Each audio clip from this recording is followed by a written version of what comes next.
अस्सलाम स्टूडेंट्स, आई मोहम्मद अहमद इकबाल। आज हम डिस्कस करने वाले हैं चैप्टर 11 को, साउंड है हमारे पास क्लास 10 का। तो आज हम डिस्कस करने वाले क्वेश्चंस को, क्वेश्चन नंबर 6 है हमारे पास। We now that wave manifest phenomena of refraction and diffraction. Does sound also manifest these characteristics? क्या साउंड भी इन कैरेक्टरिस्टिक्स को मैनिफेस्ट करती है? क्वेश्चन में हमसे पूछा गया है कि जो वेव होती है वो क्या कौन से बिहेवियर को शो करती है? रिफ्लेक्शन को, रिफ्रैक्शन को और डायफ्रैक्शन को शो करती है। तो क्या साउंड भी ऐसा करती है? हमें मालूम है कि साउंड भी क्या है कि फॉर्म ऑफ वेव है।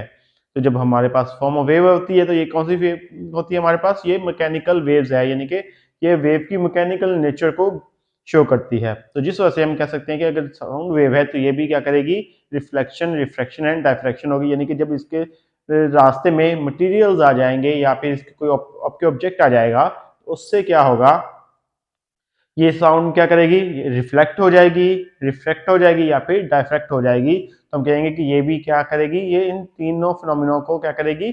मैनिफेस्ट करेगी। तो हमने कुछ इस तरह से रखा हुआ है, sound is a form of wave. Sound क्या है? एक वेव की फॉर्म है। इट शोज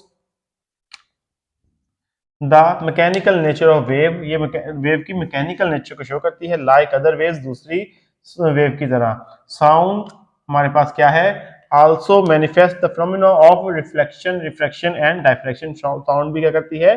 इनको क्या करती है? मैनिफेस्ट करती है। तो ये हमारे पास क्या आ गया? आंसर आ गया कि हमारे पास ये साउंड भी सेम इसी तरह क्या होती है? रिफ्लेक्ट भी होती है, रिफ्रैक्ट भी होती है एंड डायफ्रैक्ट भी होती है। नेक्स्ट क्वेश्चन है हमारे पास, what is difference between the loudness and intensity of sound? यानी कि लाउडनेस और इंटेंसिटी ऑफ साउंड में क्या फर्क है? साथ के derive the relation between the two. इन दोनों के दरमियान में हमने क्या करना है? रिलेशन लिखना है। अब ये क्या है कि हमें मालूम है कि लाउडनेस क्या होती है, कि लाउडनेस हमें बताती है कि आवाज कितनी ऊंची और कितनी मध्यम है। इससे क्या होगा कि हमें पता चल जाएगा कौन सी आवाज ऊंची है, कौन सी नीची है। जबकि इंटेंसिटी क्या होती है कि हमारे पास ये एनर्जी होती है जो क्या होती है कि एक यूनिट एरिया से जो पास करती है, तो जो कि परपेंडिकुलर होती है टू द प्रोपोगेशन। तो इस वजह से ये क्या कहेंगे? हम कहेंगे इंटेंसिटी ऑफ साउंड होगी हमारे पास। इन दोनों का रिलेशन भी हम डिस्कस करते हैं कि सबसे पहले क्या हमारे पास loudness is the characteristic of sound.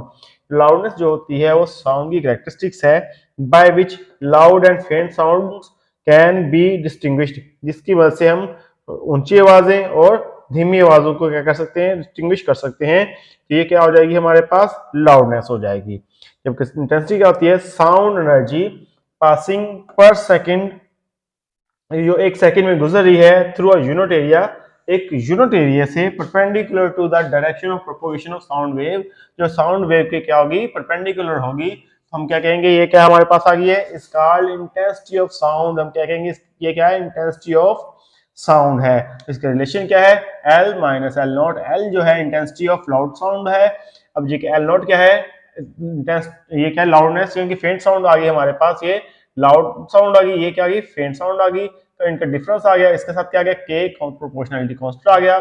Log आ गया हमारे पास। आई क्या आ गया? इंटेंसिटी ऑफ लाउड साउंड आ गई है एंड इंटेंसिटी ऑफ क्या आ गई हमारे पास? फेंट साउंड आ गई है। तो इस तरह हम इनका रिलेशन क्या कर सकते हैं? लिख सकते हैं। तो ये हमारे पास क्या गया? लाउड साउंड एंड इंटेंसिटी का रिलेशन हमारे पास ये आ गया है। ये तो हमारे पास क्वेश्चन नंबर 7। क्वेश्चन नंबर 8 है, on what factors loudness of sound depend?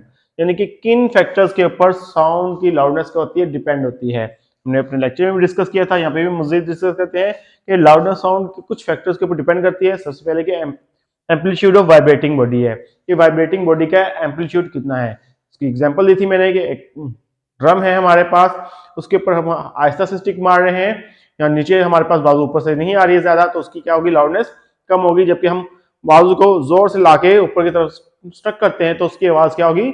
ज्यादा होगी। तो हमारे पास क्या होगी? एम्पलीट्यूड ऑफ वाइब्रेटिंग एरिया आ जाएगा कि loudness sound depend upon some factors. Amplitude of vibrating area आ गया, वाइब्रेटिंग बॉडी आ गई हमारे पास। एंड क्या आ गया? एरिया ऑफ वाइब्रेटिंग बॉडी, यानी कि एरिया ऑफ वाइब्रेटिंग बॉडी। एक बॉडी हमारे पास मौजूद है, वो उसका एरिया क्या है? बहुत ज्यादा है। और दूसरी बॉडी हमारे पास क्या एरिया? कम है। तो जिसकी एरिया ज्यादा होगा उसकी बॉडी का वाइब्रेशन भी ज्यादा होगी। तो हमारे पास हम कह देंगे कि एरिया वाइब्रेटिंग बॉडी जो होगी हमारे पास क्या होगी? इसकी लाउडनेस ज्यादा होगी। डिस्टेंस फ्रॉम हमारे पास क्या आ जाएगा? वाइब्रेटिंग बॉडी है। हम जितना अपनी वाइब्रेटिंग बॉडी से दूर जाते जाएंगे उतनी उसकी लाउडनेस क्या होती है?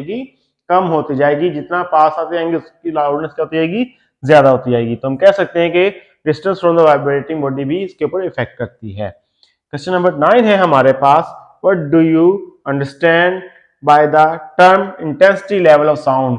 आप इंटेंसिटी लेवल ऑफ साउंड से क्या अंडरस्टैंड कर सकते हैं? Name and define the unit of intensity level of sound. आप नेम में उसको डिफाइन करें इंटेंसिटी लेवल की यूनिट को। सबसे पहले हमने डिस्कस किया कि इसी क्वेश्चन के अंदर देखते हैं कि इंटेंसिटी क्या है, कि एक एनर्जी होती है जो पास हो रही है एक सेकंड के अंदर, यानी कि कितनी अमाउंट ऑफ एनर्जी जो सेकंड के अंदर पास हो रही है थ्रू यूनिट एरिया, जो एक यूनिट एरिया में है, perpendicular to the direction of propagation of sound wave, जो कि किसके परपेंडिकुलर है? साउंड वेव के डायरेक्शन के परपेंडिकुलर है। तो ये हमारे पास क्या हो जाएगी? इंटेंसिटी हो जाएगी, यानी कि अमाउंट ऑफ एनर्जी जो होगी एक सेकंड के अंदर एक यूनिट एरिया के से गुजरेगी, तो जो उसकी हमारे जिसकी डायरेक्शन क्या होगी? परपेंडिकुलर होगी to the propagation of sound wave के, तो हमारे पास क्या आ जाएगी? इंटेंसिटी आ जाएगी, साउंड की इंटेंसिटी होगी हमारे पास। तो इसके यूनिट क्या हो गए हैं? इसके यूनिट होते हैं वाट पर स्क्वायर मीटर, यानी कि इसके वाट पर स्क्वायर मीटर होते हैं हमारे पास। इनकी कितनी पावर होगी हमारे पास? एक स्क्वायर मीटर में हमारे पास 1 वाट पावर होगी, तो हमारे पास उसके यूनिट क्या होंगे? वाट पर में, तो हमारे पास वो क्या होगी? साउंड की इंटेंसिटी आ जाएगी। ये थे हमारे पास इसके यूनिट। आई होप स्टूडेंट्स आपको आज का लेक्चर समझ आया होगा। आज के लिए इतना काफी है। अल्लाह हाफिज।